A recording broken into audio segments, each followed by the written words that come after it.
السلام علیکم ویورز، ہمارے چینل پر خوش آمدید۔ ڈاکٹر مافیا آپ چل رہی ہیں گاؤں میں کیمپین کے لیے؟ ہاں، جانے کا تو ارادہ ہے، دیکھو اب کیا ہوتا ہے۔ ابھی تو اسپتال میں ہی اتنا کام ہے کہ پوچھو مت۔ ارے ڈاکٹر مافیا، آپ جیسی ڈاکٹر جہاں بھی ہوں گی وہاں پر ایسا ہی ہوگا نا، آپ کی وجہ سے ہم غریبی پھنس جاتے ہیں۔ میں نے ڈاکٹر عاصم کی طرف مسکرا کر دیکھا تھا۔ ارے ڈاکٹر عاصم، میں تو بس اپنا کام ذمہ داری سے کرتی ہوں، اب میں کیا کہہ سکتی ہوں۔ ہاں، آپ تو ذمہ داری سے کام کر لیتی ہیں اور پھر ڈاکٹر مصطفیٰ سے ہماری شام آ جاتی ہے۔ ڈاکٹر اقرا نے کچھ شرارتی انداز میں مجھے ٹوکا تھا۔ میں نے ایک گھوری سے ڈاکٹر اقرا کو نوازا تھا۔ ایسی کوئی بات نہیں ہے، آپ لوگوں کو بس وہم ہے۔ ارے ڈاکٹر مافیا، ہمیں کوئی وہم نہیں ہے۔ وہ خڑوس شخص جو کسی کو منہ لگا کر راضی نہیں ہوتا، اپنے جونیئر کو تو وہ کسی کھاتے میں ہی نہیں لیتا۔ وہ شخص ڈاکٹر مافیا کے نام پر ایسے پگھلتا ہے جیسے ڈاکٹر مافیا اس کی آکسیجن ہو، اور ابھی بھی آپ کہہ رہی ہیں کہ وہ آپ کو اسپیشل ٹریٹ نہیں کرتا۔ پورا اسپتال جانتا ہے کہ اگر کوئی کام ڈاکٹر مصطفیٰ نہیں کر رہے تو ڈاکٹر مافیا سے کہہ کر کروایا جائے۔ ایسا ہو ہی نہیں سکتا کہ ڈاکٹر مافیا کہیں اور ڈاکٹر مصطفیٰ کام نہ کریں۔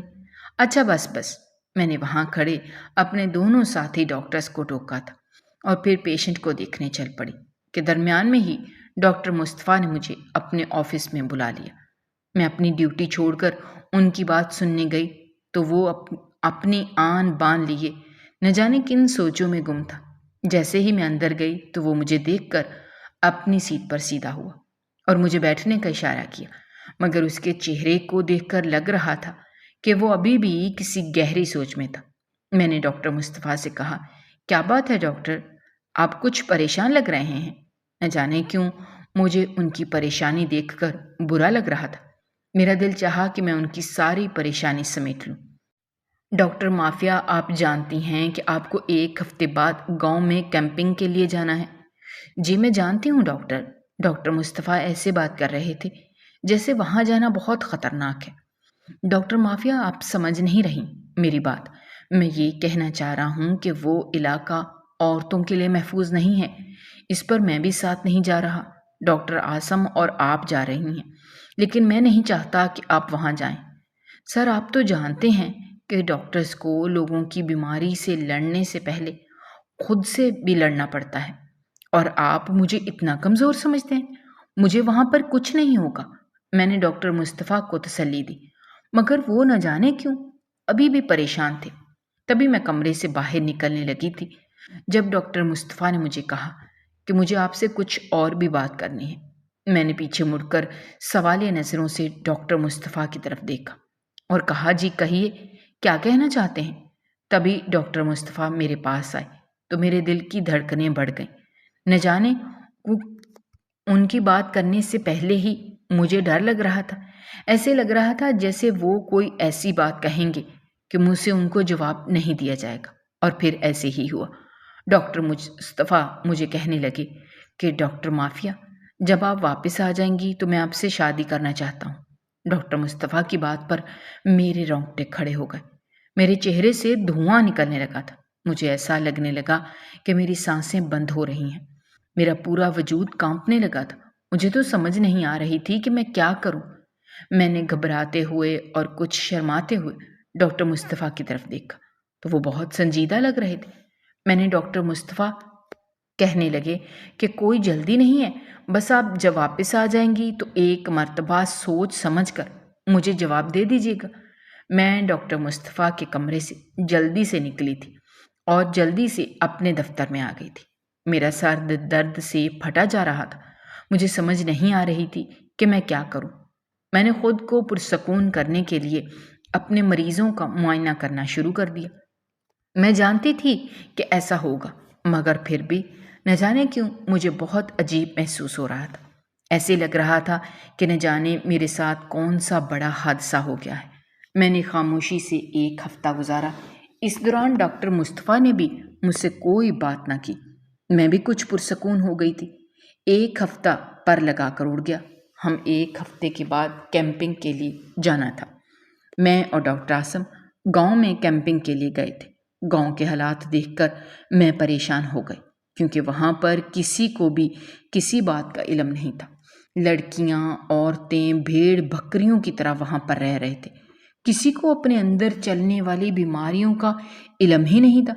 بس عورتیں نہ جانے رنگ برنگی بیماریوں میں گھری ہوئی تھی، مگر کوئی بھی اپنے بارے میں کچھ نہیں جانتا تھا۔ میں ایک پڑھی لکھی ڈاکٹر تھی۔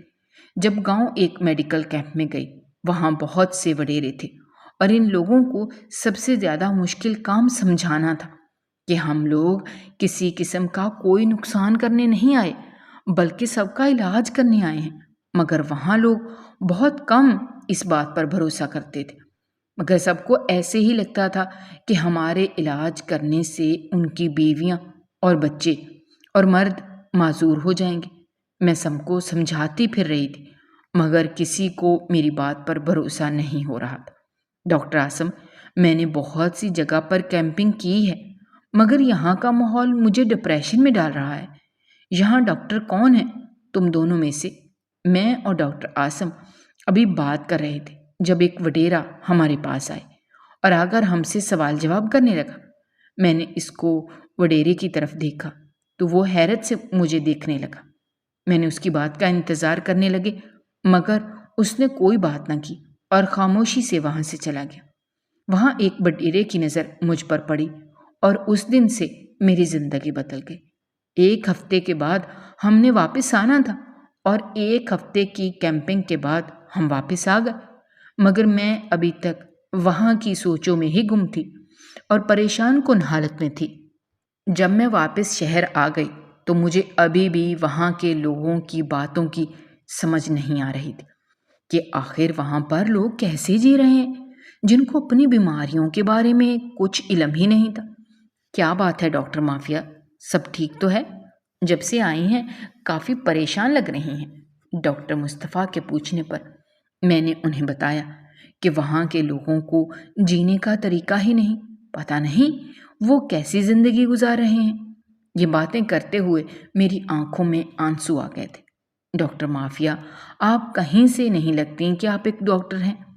آپ جانتی ہیں کہ ڈاکٹرز کی آنکھوں میں آنسو نہیں ہوتے، ڈاکٹرز کبھی روتے نہیں ہیں، اور آپ ان لوگوں کے لیے رو رہی ہیں جن کو آپ جانتی ہی نہیں۔ نہ جانے کیوں مجھے ڈاکٹر مصطفیٰ کی بات پر بہت غصہ آ رہا تھا۔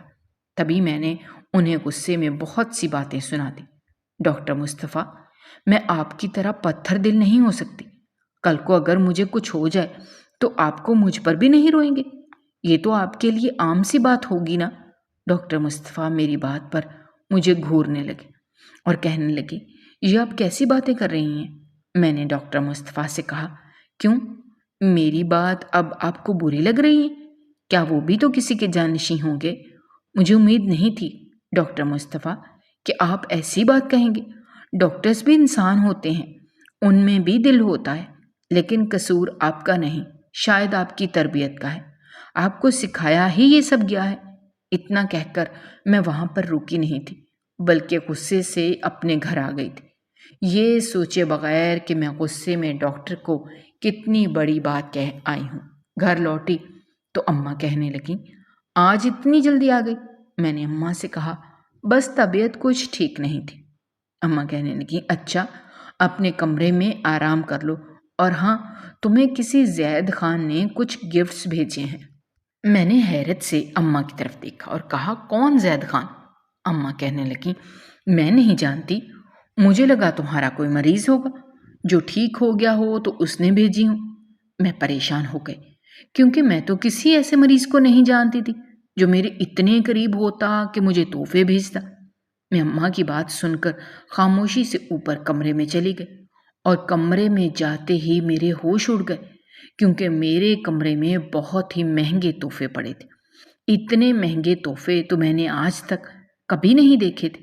میں ان تحفوں کو بے یقینی سے دیکھ رہی تھی جب میرے بیڈ پر ایک کاغذ بھی ملا۔ میں نے جیسے ہی وہ کاغذ اٹھایا اور اس پر لکھی تحریر پڑھ کر میرے ہوش اڑ گئے، کیونکہ اس پر اسی گاؤں کا نام لکھا تھا جس گاؤں میں نے کیمپنگ کی تھی، اور اسی وڈیرے کا نام تھا جو ایک مرتبہ میرے پاس آیا اور مجھے دیکھ کر واپس چلا گیا تھا۔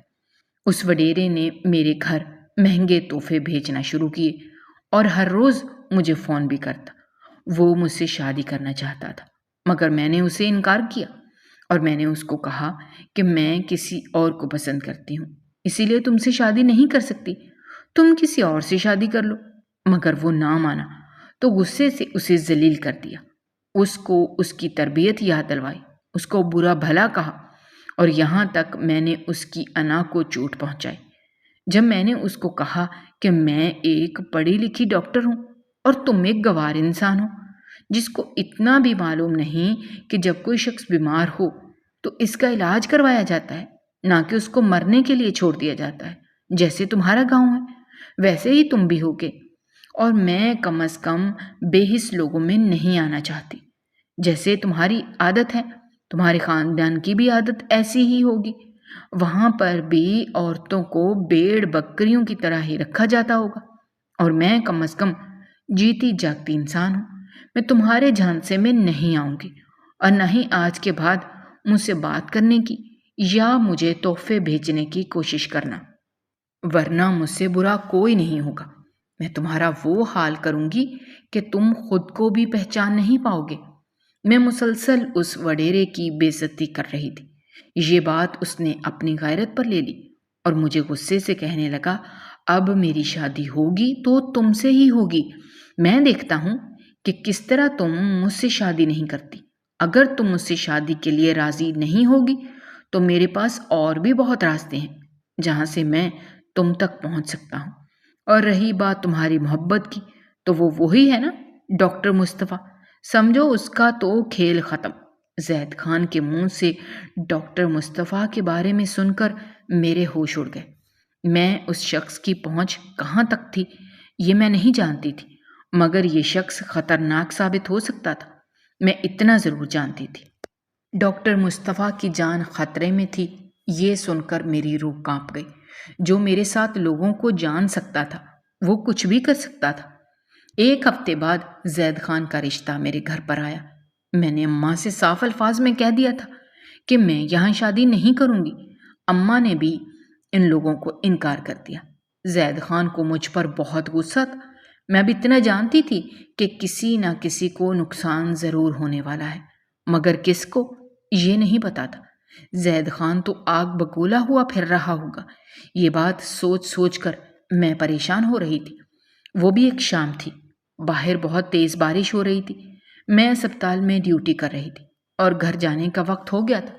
میں نے ڈاکٹر مصطفیٰ سے اجازت لی تو وہ کہنے لگے کہ ابھی مت جاؤ، ابھی بارش بہت تیز ہو رہی ہے، اور اگر گھر جانا زیادہ ضروری ہے تو چلو میں چھوڑ دیتا ہوں۔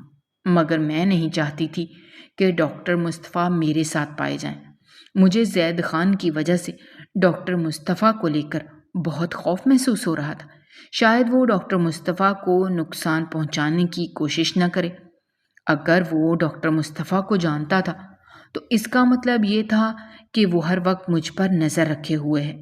میں اپنی ہی سوچوں میں گم تھی جب ڈاکٹر مصطفیٰ نے پھر سے مجھے پکارا اور کہنے لگے، کیا ہوا ہے؟ آپ اتنا گھبرائی ہوئی کیوں لگ رہی ہیں؟ آپ تو ایسے ڈر رہی ہیں جیسے آپ نے پہلی مرتبہ میرے ساتھ جانا ہے۔ اگر میں آپ کو چھوڑ تو دیتا ہوں۔ اب آپ کیا سوچ رہی ہیں؟ گھر جانے کا ارادہ ہے یا نہیں؟ تبھی میں نے ڈاکٹر مصطفیٰ سے کہا کہ نہیں، مجھے آپ کے ساتھ کہیں نہیں جانا۔ آپ جیسے شخص کا احسان لینے سے بہتر ہے کہ انسان اپنی مدد آپ کے تحت کچھ کام کر لے، اور اگر مجھے جانا ہوگا تو میں خود چلی جاؤں گی۔ ڈیوٹی کا تو وقت ویسے ہی ختم ہو گیا ہے، اب میرا اسپتال میں رکنا بیکار ہے، اسی لیے میں گھر جا رہی ہوں۔ ڈاکٹر مصطفیٰ میری بات پر حیران رہ گئے اور کہنے لگے کہ آپ کے دل میں میرے لیے اتنی نفرت کیوں بھر گئی ہے؟ آخر میں نے ایسا کیا کیا ہے؟ کیا شادی کا پیغام بھیجنا گناہ تھا؟ میں نے ڈاکٹر مصطفیٰ کی طرف دیکھا اور کہا، نہیں، شادی کا پیغام بھیجنا گناہ نہیں تھا، مگر میرے جذبات کا مذاق اڑانا ضرور گناہ تھا۔ ڈاکٹر مصطفیٰ لمبا سانس کھینچ کے رہ گئے اور کہنے لگے، ڈاکٹر مافیا، میرا مقصد آپ کو صرف یہ سکھانا تھا کہ آپ ایک پروفیشنل انداز میں وہاں گئی تھی۔ آپ ایک ڈاکٹر ہیں اور آپ کو یہ سب اچھا نہیں لگتا کہ آپ لوگوں کو دیکھ کر رونا شروع کر دیں۔ آپ کو خود خیال ہونا چاہیے اس بات کا، اور میں نے ایسی کوئی بات نہیں کہی تھی جس سے آپ غصہ کرتی یا میری تربیت تک پہنچ جاتی۔ بہرحال جو آپ نے کہا وہ آپ کی مرضی تھی، میرا کام آپ کو صرف سیدھا راستہ دکھانا تھا، آگے اس پر چلنا نہ چلنا آپ کی مرضی ہے۔ اتنا کہہ کر ڈاکٹر مصطفیٰ تو اپنے کام پر واپس چلے گئے، مگر میں گہری سوچ میں ڈوب گئی۔ باتوں ہی باتوں میں مجھے اندازہ ہی نہ ہوا کہ کب بارش رک گئی۔ میں جلدی سے اسپتال سے باہر نکلی، اور اس سے پہلے کہ میں کوئی رکشہ وغیرہ دیکھتی، ایک کیری ڈبہ میرے سامنے آیا اور اس میں سے چند لڑکوں نے مجھے اندر کھینچ کر بٹھا لیا۔ میں چیختی چلاتی اس سے پہلے انہوں نے میرے منہ پر ایک رومال رکھا، اور اس کے بعد مجھے کچھ بھی یاد نہیں کہ میرے ساتھ کیا ہوا۔ جس وقت مجھے ہوش آئی اس وقت میں ایک کمرے میں موجود تھی۔ وہ کمرہ کوئی کباڑ خانہ لگ رہا تھا، اور اس کمرے میں میرے علاوہ اور کوئی موجود نہیں تھا۔ میرا سر بہت چکرا رہا تھا اور سانسیں لینے میں بھی مسئلہ ہو رہا تھا۔ مجھے سمجھ نہیں آ رہی تھی کہ میرے ساتھ کیا ہو رہا ہے۔ میں نے ادھر ادھر دیکھا تو وہاں پر کوئی بھی نہیں تھا۔ مجھے اب خوف بھی محسوس ہونے لگا تھا کہ آخر یہ سب کون ہیں جو مجھے یہاں پر لے کر آئے ہیں۔ تبھی اچانک سے میرے سامنے کا دروازہ کھلا، اور سامنے کھڑے شخص کو دیکھ کر میرے رونگٹے کھڑے ہو گئے، کیونکہ سامنے کوئی اور نہیں بلکہ زید خان کھڑا تھا۔ اس کو دیکھ کر میرے ہوش اڑ گئے۔ وہ چہرے پر عجیب سی مسکراہٹ لیے میرے پاس آیا۔ میں نے غور سے اس کی طرف دیکھا اور اسے کہا کہ تم مجھے یہاں پر کیوں لے کر آئے ہو؟ یہ تم نے اچھا نہیں کیا۔ مجھے گھر واپس جانا ہے، مجھے گھر جانا ہے۔ تبھی وہ میری بات پر زور سے کہا لگا کر ہنسا اور کہنے لگا، تمہیں گھر ہی بھیجنا ہوتا تو اتنی مشکل سے تمہیں یہاں پر کیوں لے کر آتا؟ اس کی بات پر میں نے زور زور سے چیخنا چلانا شروع کر دیا اور اس کو کہا کہ اگر تم نے مجھے یہاں سے جانے نہ دیا تو میں وہ کروں گی جس کا تمہیں اندازہ بھی نہیں ہے۔ میری بات پر وہ زور زور سے ہنسنے لگا اور کہنے لگا، تم کر ہی کیا سکتی ہو؟ اس وقت تم خود میرے رحم و کرم پر ہو، اور باتیں تم ایسے کر رہی ہو جیسے نہ جانے کتنی بڑی سلطنت کی شہزادی ہو۔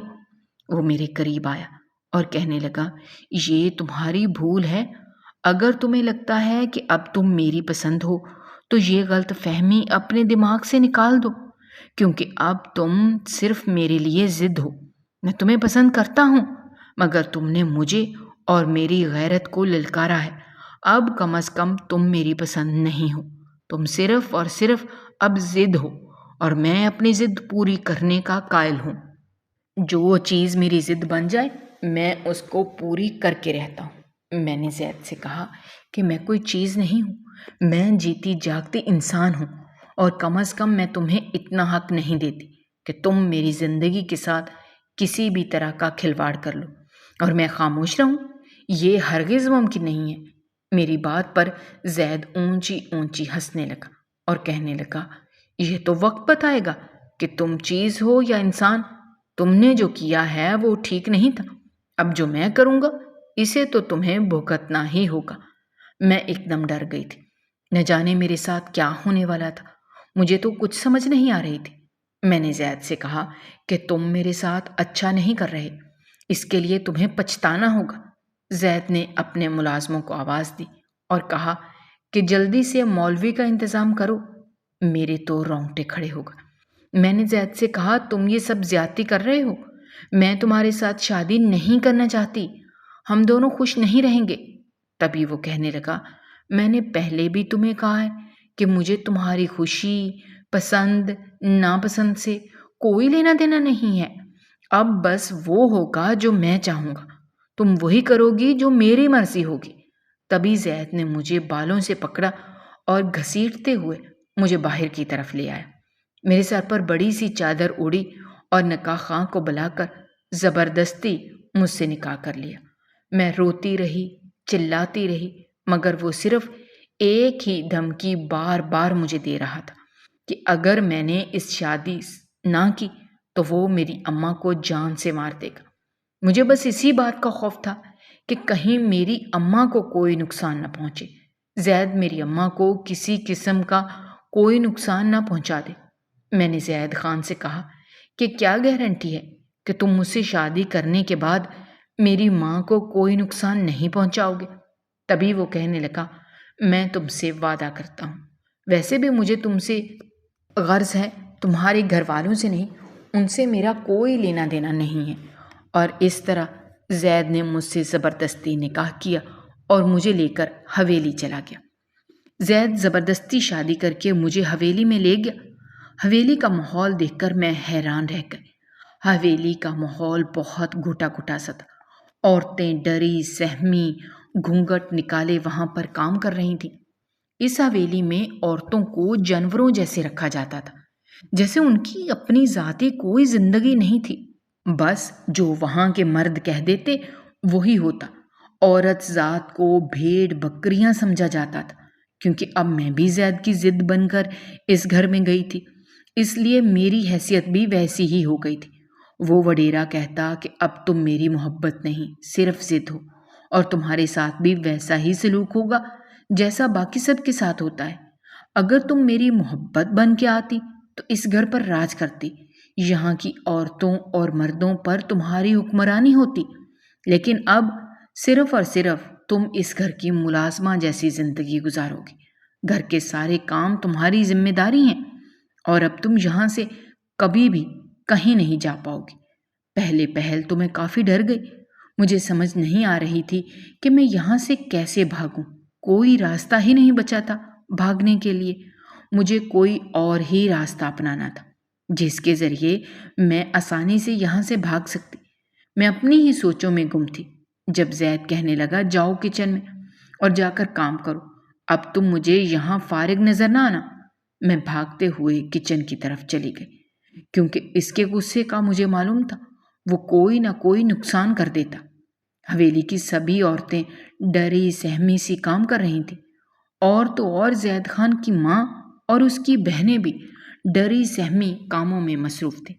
اب تو مجھے زید پر بھی غصہ آنے لگا تھا کہ کم از کم اپنے گھر والوں کو تو اس طرح نہیں رکھنا چاہیے۔ زید کی ماں میرے پاس آئی اور آ کر کہنے لگی، تم کون ہو؟ تمہیں کہیں دیکھا ہے؟ میں نے اسے بتایا کہ میں ڈاکٹر ہوں اور اسی گاؤں میں کیمپنگ کے لیے آئی تھی، مگر وہاں ہی آپ کے بیٹے کی نظر مجھ پر پڑ گئی اور وہ مجھے اپنی ضد بنا کر یہاں پر لے آیا، مگر میں یہاں سے جلد ہی واپس چلی جاؤں گی۔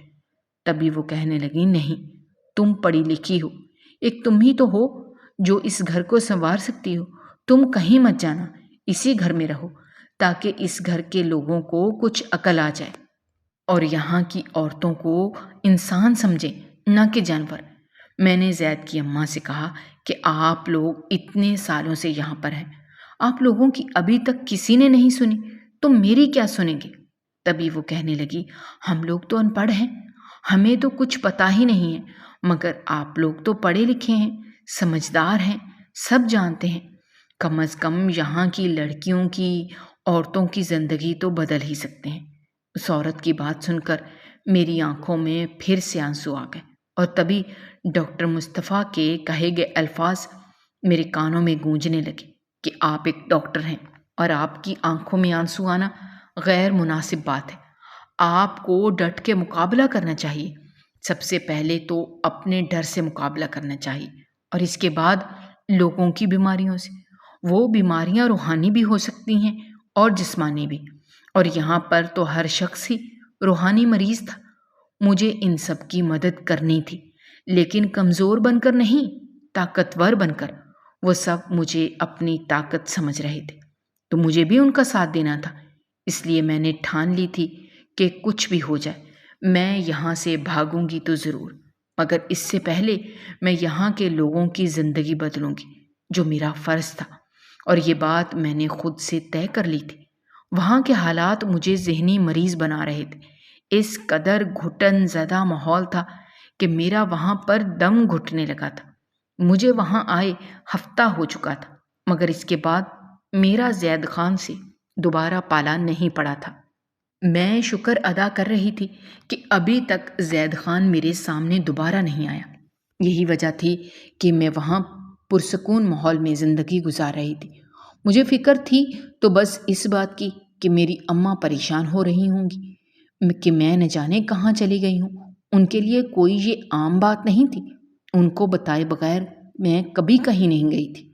بس یہی خوف مجھے بار بار ستائے جا رہا تھا کہ میری اماں کو کیا کچھ برداشت کرنا پڑ رہا ہوگا۔ وقت کا کام ہے گزرنا، تو گزر ہی جاتا ہے۔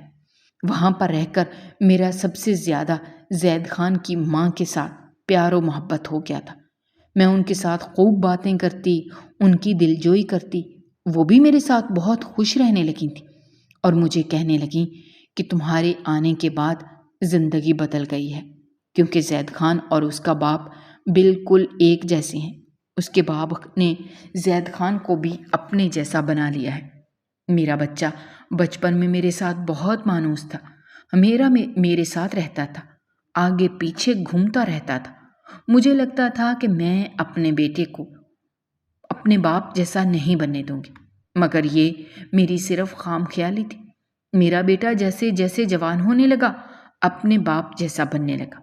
میں بہت کوشش کرتی کہ میں اس کو اپنے باپ جیسا بننے سے روک لوں گی، مگر میں اس کو روک نہ سکی۔ وہ ایسا نہیں تھا، وہ دل کا بہت اچھا تھا، نازک مزاج۔ کسی کی تکلیف دیکھ کر اسے خود بھی تکلیف ہونے لگتی تھی۔ پھر آہستہ آہستہ وہ اپنے باپ جیسا پتھر دل کا بن گیا، اور اب اسے نہ اپنی ماں نظر آتی ہے نہ ہی بہنیں۔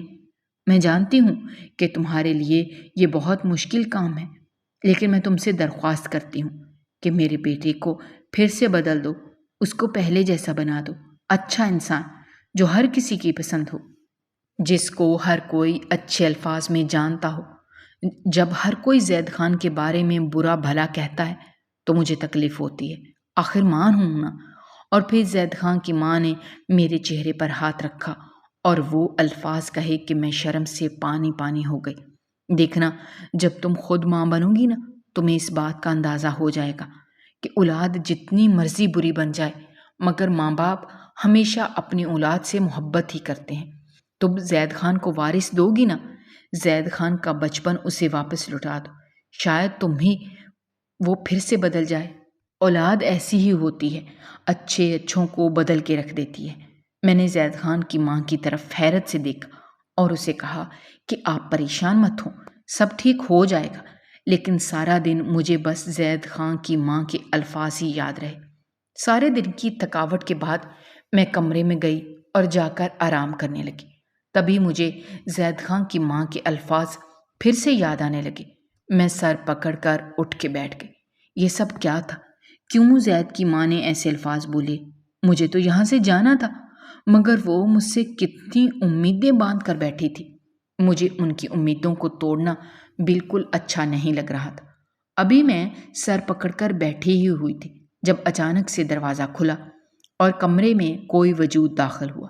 کمرے میں اندھیرا ہونے کی وجہ سے مجھے صاف تو نہیں دکھ رہا تھا، مگر اتنا ضرور پتہ چل رہا تھا کہ کوئی شخص اندر آیا ہے، اور کچھ دروازہ بند ہونے کی آواز نے مجھے ایک دم حیران کر دیا۔ میں نے جلدی سے ادھر ادھر دیکھا اور اپنے بستر کے ساتھ پڑے لیمپ کو اٹھایا تاکہ کوئی بھی اگر میرے پاس آئے تو میں اس کے سر پر مار دوں گی۔ اتنی ہی دیر میں کمرے کی بتیاں جل گئیں اور میں نے اپنی آنکھوں پر ہاتھ رکھا کیونکہ وہ لائٹیں بہت تیز تھیں۔ آہستہ آہستہ اپنے آنکھوں سے پیچھے ہٹایا تو سامنے کھڑے شخص کو دیکھ کر میرے پیروں تلے سے زمین نکل گئی، کیونکہ وہ کوئی اور نہیں بلکہ زید خان تھا۔ وہ اپنے ہوش میں نہیں لگ رہا تھا۔ وہ میرے پاس آیا، اس کی آنکھوں میں لال انگارے نظر آ رہے تھے۔ وہ میرے پاس آتے ہی میرے قدموں میں گر گیا۔ وہ لیٹنے کے انداز میں بستر پر لیٹ گیا اور میرا ہاتھ پکڑ کر مجھے خود پر گرا لیا۔ میری آنکھیں پھٹی کی پھٹی رہ گئی اور کہنے لگا، بہت عرصے بعد مجھے تمہیں دیکھ کر سکون ملا تھا۔ آخر کیوں تم نے خود کو میری ضد بنایا؟ تم میری ضد نہیں تھی، میری محبت تھی۔ میں مانتا ہوں میں ابھی بھی تم سے محبت کرتا ہوں، مگر اپنی انا کا کیا کروں؟ یہاں کا وڈیرا ہوں اور وڈیروں میں تو بہت انا ہوتی ہے۔ میں ایسی زندگی نہیں جینا چاہتا، میں پرسکون زندگی جینا چاہتا ہوں، ایک عام انسان کی طرح، جس سے کوئی شخص ڈرے نہ، گھبرائے نہ۔ مجھے لگا تھا کہ تم میرے دل پر راج کرتی ہو، تمہیں مجھے بدل سکتی ہو، مگر تم نے بہت غلط کیا میرے ساتھ، تم تو کم از کم مجھے سمجھتی۔ میری اماں کہتی ہیں میں بچپن میں بہت اچھا انسان تھا، اب میں برا ہو گیا ہوں۔ وہ مجھ سے سوال کر رہا تھا اور میرے پاس ان سوالوں کا کوئی جواب نہیں تھا۔ میں تو بس اس کی آنکھیں دیکھ رہی تھی جس میں نہ جانے کیا کچھ تھا، خواب ٹوٹنے کا دکھ، ایک اچھی زندگی گزارنے کی خواہش، ایک محبت بھرا لمس۔ نہ جانے مجھے کیا ہوا کہ میرا ہاتھ خود بخود اس کے چہرے پر چلا گیا اور میں نے پیار سے اس کی داڑھی کو سہلانا شروع کر دیا۔ زید خان خوبصورت تو بہت تھا۔ میں نے اس کی آنکھوں کو بند کیا اور اس کے کان کے پاس جھک کر کہا کہ اس وقت تمہیں آرام کی ضرورت ہے، تم آرام کر لو، ہم کل اس پر بات کریں گے۔ تبھی وہ میرے قریب آیا اور میرے وجود میں سکون تلاش کرنے لگا۔ مجھے لگا شاید میں کسی کی مدد کر سکتی ہوں، اور پھر وہ تو میرا شوہر تھا۔ بے شک شادی جس طرح مرضی ہوئی تھا تو وہ شرعی طور پر میرا شوہر ہی، میں اس کو کسی بھی طرح انکار نہیں کر سکتی تھی۔ رات ایسے ہی گزر گئی، وہ اپنی تھکاوٹ مجھ پر انڈیلتا رہا اور میں خاموشی سے سب کچھ برداشت کرتی رہی۔ وقت کا کام ہے گزرنا، تو وہ گزر ہی جاتا ہے۔ اگلی صبح ہم دونوں کے لیے ایک نئی صبح تھی۔ زید خان کی آنکھ کھلی تو میں پہلے ہی جاگ رہی تھی اور اس کو بہت غور سے دیکھ رہی تھی۔ وہ آنکھیں ملتا ہوا اٹھا تو مجھے اپنے ساتھ دیکھ کر حیران رہ گیا، اور پھر جب کمرے کی حالت دیکھی تو وہ مزید حیران ہوا اور مجھے کہنے لگا میں یہاں پر کیا کر رہا ہوں؟ میں نے اس سے کہا میں نہیں جانتی، رات میں تم ہی گئے تھے۔ تبھی وہ کہنے لگا تم نے مجھے روکا کیوں نہیں؟ میں نے اسے شرارتاً کہا تم میرے شوہر ہو، میں بھلا تمہیں کیوں روکتی؟ تبھی وہ سر پکڑ کر بیٹھ گیا اور کہنے لگا یہ تم نے اچھا نہیں کیا۔ میں نے زید سے کہا تم نے میرے ساتھ اتنا برا کیا، میں نے کچھ کہا؟ اور ویسے بھی تم اپنی مرضی سے میرے پاس آئے تھے، میں نے خود تو نہیں بلایا تھا۔ بہرحال اب جاؤ یہاں سے، مجھے اور بھی بہت سے کام ہیں۔ اتنا کہہ کر میں اٹھنے لگی تھی جب اس نے میرا ہاتھ پکڑ لیا اور مجھے کہنے لگا خبردار اگر تم نے باہر کسی کو کچھ بتایا تو۔ میں نے زید خان سے کہا کیوں؟ تمہیں ڈر لگ رہا ہے؟ کیا سب تمہیں کمزور سمجھیں گے؟ ارے یہ کیسے مرد ہو، اپنی بیوی کے آگے کون ڈرتا ہے؟ اور تم اپنی بیوی کے ساتھ تھے، کسی ملازمہ یا خریدی لڑکی کے ساتھ نہیں جو اتنا گھبرا رہے ہو۔ مرد بنو مرد۔ میں کمرے سے باہر چلی گئی، مگر سارا دن میں ایک ہی بات سوچتی رہی کہ یہاں سے بھاگنے کا ایک ہی طریقہ ہے کہ آہستہ آہستہ زید کو اپنے پیار میں پھنسایا جائے۔ جب کچھ سوچتے ہوئے میں نے بھاگنے کے لیے محبت کا جال بچھایا اور اس رات تیار ہو کر محبت سے اس وڈیرے کے قریب گئی۔ وہ مجھے ایسے دیکھتے ہی حیران رہ گیا۔ وہ کہنے لگا تم میرے کمرے میں کیا کر رہی ہو؟ میں نے اسے کہا تمہیں تو شرم نہیں آئی؟ اب ایک نئے نویلے جوڑے کو اکٹھے کمرے میں رہنا چاہیے، اور تم ہو کہ مجھ سے دور رہتے ہو۔ تو میں نے سوچا کہ کیوں نہ میں ہی یہ کام کر لوں، تمہیں بھی آسانی ہو جائے گی، تمہیں بھی میرے کمرے میں نہیں آنا پڑے گا، اور تمہیں جو لوگوں سے ڈر لگتا ہے وہ بھی نہیں لگے گا کہ تم اپنی بیوی کے کمرے میں جا رہے ہو۔ زید خان کہنے لگا یہ کیا بول دی جا رہی ہو؟ میں بھلا کیوں ڈرنے لگا کسی سے؟ تم میری بیوی ہو، میں تمہارے ساتھ کمرے میں رہوں یا باہر، کسی کو کوئی اعتراض نہیں ہوگا۔ میں نے اس سے کہا اگر ایسی بات ہے تو پھر تم میرے پاس کیوں نہیں آتے؟ 2 ہفتے ہو گئے ہیں مجھے یہاں آئے ہوئے، مگر ابھی تک تم میرے ساتھ اچھے سے زندگی نہیں گزار پا رہے، اس کے بعد میں اب کیا سمجھوں؟ ایسے ہی میں نے زید کو آہستہ آہستہ اپنے جال میں پھنسانا شروع کر دیا اور زیادہ سے زیادہ وقت اس کے ساتھ گزارتی تاکہ اسے بھی اس بات کا احساس ہو جائے کہ میں اس کے بغیر نہیں رہ سکتی۔ یہ صرف میری ایک چال تھی، مگر آنے والا وقت ہمارے لیے کیا کچھ لے کر آتا ہے یہ ہم نہیں جانتے، مگر چال کب میرے آگے آ جائے گی یہ مجھے نہیں پتا تھا۔ میں تو بس اپنی ہی چالوں میں گم اس کو اپنے جال میں پھنسانے کی مکمل کوشش کر رہی تھی۔ ایک روز زید میرے پاس آیا اور آ کر کہنے لگا تم میری ضد بن کر آئی تھی، پھر کیوں میں تمہارے قریب ہوتا جا رہا ہوں؟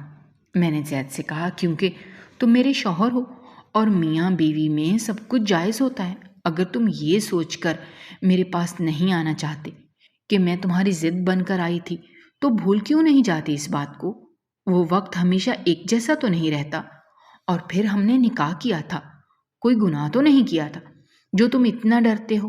مجھے بہت دکھ ہوتا ہے جب تم میرے شوہر ہونے کے باوجود لوگوں کے ڈر کی وجہ سے میرے پاس نہیں آتے، مجھے پیار محبت نہیں کرتے۔ زید کہنے لگا، تمہیں واقعی میری محبت کی ضرورت ہے؟ میں نے اسے کہا، ہاں کیوں نہیں، میرا بھی دل چاہتا ہے کہ میں ایک عام انسان کی طرح زندگی گزاروں۔ تبھی بات کرتے ہوئے نہ جانے مجھے کیا ہوا کہ میرا سر بہت زور سے چکرانے لگا، میں ایک دم بے ہوش ہو گئی۔ ڈاکٹر کو بلایا گیا اور میرا معائنہ کروایا گیا تو پتہ چلا کہ میں امید سے ہوں۔ حویلی میں تو جشن کا سما تھا، ہر کوئی خوشی خوشی سے پھر رہا تھا۔ زید خان کی خوشی تو دیکھی نہیں جا رہی تھی، وہ اس قدر خوش تھا جیسے کسی کھوئے ہوئے بچے کو اپنے ماں باپ مل گئے ہوں، یا ایک بچے کو اس کا پسندیدہ کھلونا مل گیا ہو۔ میں زید خان کی خوشی دیکھ کر سب کچھ بھول گئی تھی، یہ تک بھول گئی تھی کہ میں تو صرف اس کو اپنے پیار میں پھنسا رہی تھی۔ میں بھی خوش تھی۔ وہ میرے پاس آئے اور آ کر کہنے لگا، تم نے مجھے زندگی کی وہ خوشی دی ہے جو میں شاید کبھی بھی نہ لے پاتا، جس کے بارے میں نے کبھی سوچا بھی نہیں تھا۔ میں باپ بننے والا ہوں، مجھے تو اس بات کا اندازہ ہی نہیں تھا کہ یہ کتنی بڑی خوشی ہو سکتی ہے۔ مجھے تو ابھی تک یقین نہیں آ رہا۔ میں نے اسے کہا، تم خوش ہو نا؟ وہ کہنے لگا، ہاں، یہ بھی کوئی پوچھنے کی بات ہے۔ تبھی میں نے کہا، دیکھو، میں نے تمہیں اتنی بڑی خوشی دی ہے، تم اس کے بدلے مجھے کیا دے سکتے ہو؟ زید خان نے حیرت سے میری طرف دیکھا اور کہنے لگا، آج تم جو مانگو گی وہ تمہیں دوں گا۔ میں نے اس سے کچھ شرارتن انداز میں کہا، سوچ لو، میں کچھ بھی مانگ سکتی ہوں۔ تبھی وہ ایک دم گھبرا گیا، اس کے چہرے سے ایسے لگ رہا تھا جیسے اس کے دل میں کوئی ڈر آ گیا ہے، اور اب وہ اپنی زبان سے نکالے گئے الفاظ پر پچھتا رہا ہے۔